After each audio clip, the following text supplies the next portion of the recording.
Assalamualaikum warahmatullahi wabarakatuh. Nah, untuk IPO yang akan saya bahas kali ini mungkin agak sedikit unik ya teman-teman, karena perusahaannya ini baru beroperasi 1 tahun. Nama perusahaannya ini adalah PT Hapko Transmaritima, atau kode tikernya nanti yaitu HATM. Langsung ke informasi mengenai perusahaannya.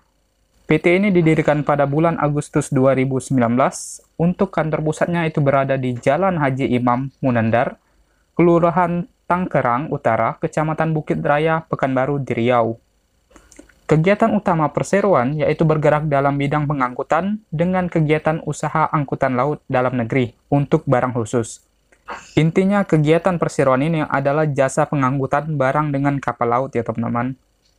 Untuk jumlah saham yang ditawarkan itu sebanyak 1.220.000.000 lembar saham, atau setara dengan 17,89% dari saham yang dicatatkan oleh perseroan. Lalu harga penawarnya itu berkisar di harga 150 sampai dengan 250 rupiah per lembarnya, sehingga dana yang dihimpun yaitu sebanyak 183 miliar sampai dengan 305 miliar. Untuk underwriter dalam IPO kali ini adalah PT NH Korindo Sekuritas. Nah, untuk NH Korindo ini sendiri selain mengawal HATM, juga akan mengawal emiten IPO lainnya, yaitu CEM, dalam parade IPO bulan Juli nanti. Lalu kita langsung ke perencanaan penggunaan dana hasil IPO-nya. Yang semua dananya ini akan digunakan untuk membeli satu buah kapal dengan spesifikasi sebagai berikut.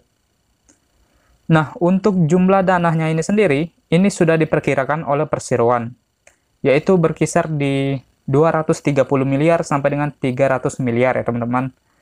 Seandainya kita mengambil harga terendahnya di 230 miliar ini, artinya perseroan harus menjual sahamnya itu di harga Rp190 per lembar, agar dana yang dihimpun itu cukup.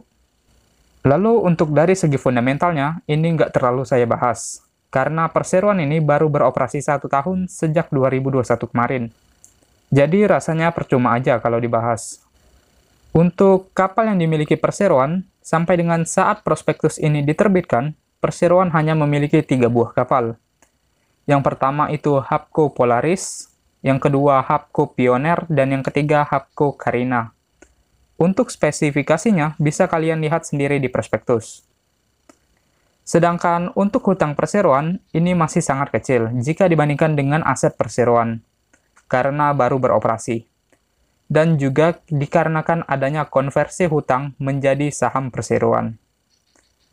Lalu untuk ekuitasnya, tidak ada penambahan modal di setor seperti IPO sebelumnya yang telah saya bahas. Hanya ada perubahan nilai nominal saja dari Rp100.000 per lembarnya menjadi Rp50. Dan dilanjutkan dengan adanya penambahan dari saldo laba yang dihasilkan oleh perseroan. Selanjutnya, ke laporan laba rugi dari perseroan. Nah, di sini, di tahun pertamanya beroperasi, ternyata perseroan sudah membukukan laba bersih yang lumayan, teman-teman. Bahkan, perseroan sudah membagikan dividen dari laba 2021 sebanyak 33 miliar. Dan menurut saya, ini bukanlah suatu hal yang mengherankan. Kenapa tiba-tiba pendapatan perseroan di tahun pertamanya ini bisa langsung sebesar ini? Sekedar informasi saja, induk perseroan ini, yaitu PT Hapko Primatama, sudah berdiri sejak tahun 1991. Artinya sudah lebih dari 30 tahun di bidang perkapalan. Jadi, nama dan manajemen dari Hapko ini sudah memiliki rekam jejak tersendiri di dunia perkapalan.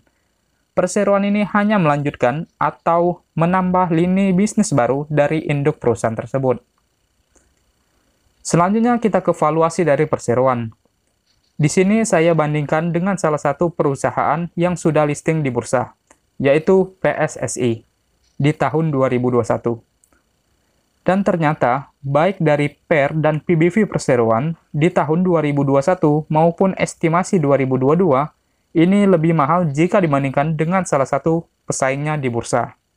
Lalu ke bagian terakhir, yaitu kesimpulan. Untuk kesimpulan apakah saham ini cukup layak diinvestasikan atau enggak, ini enggak ada ya teman-teman, karena perseroan ini baru beroperasi 1 tahun, jadi belum bisa kita simpulkan. Tetapi kalau kalian tetap mau investasi karena alasan induknya ini sudah berpengalaman dan rencana penggunaan dana hasil IPO-nya yang kemudian akan berpotensi meningkatkan laba bersih bagi perseroan, ya juga nggak apa-apa karena itu hak kalian sendiri. Dan untuk kalian yang hanya sekadar ingin memanfaatkan momentum IPO-nya, menurut saya saham ini nggak banyak hal yang menarik. Mulai dari laporan keuangannya yang hanya tersedia 1 tahun karena baru beroperasi, kemudian dana yang dihimpun juga lumayan besar, dan jika kita lihat dana yang dibutuhkan perseroan itu minimal 230 miliar untuk membeli kapalnya. Lalu ada aksi konversi hutang menjadi saham, serta yang terakhir itu dari segi underwater-nya, yang mungkin kurang disukai para IPO hunter. Dan untuk saya pribadi, sama seperti IPO gula, saya belum tahu apakah akan ikut IPO-nya atau tidak. Kalau seandainya nanti di masa offering ada peluang cuan di tempat lain, maka saya nggak akan ikut IPO-nya. Tetapi kalau nggak ada, ya saya akan ikut IPO ini. Mumpung peraturan ARA dan ARB-nya belum simetris. Oke, mungkin ini saja yang dapat saya bahas mengenai PT Hapko Trans Maritama ini. Tetap ingat bahwa kesimpulan yang saya buat ini merupakan pendapat pribadi saya saja, bukan merupakan suatu ajakan untuk membeli sahamnya. Terima kasih telah menonton, sampai jumpa di pembahasan saya selanjutnya.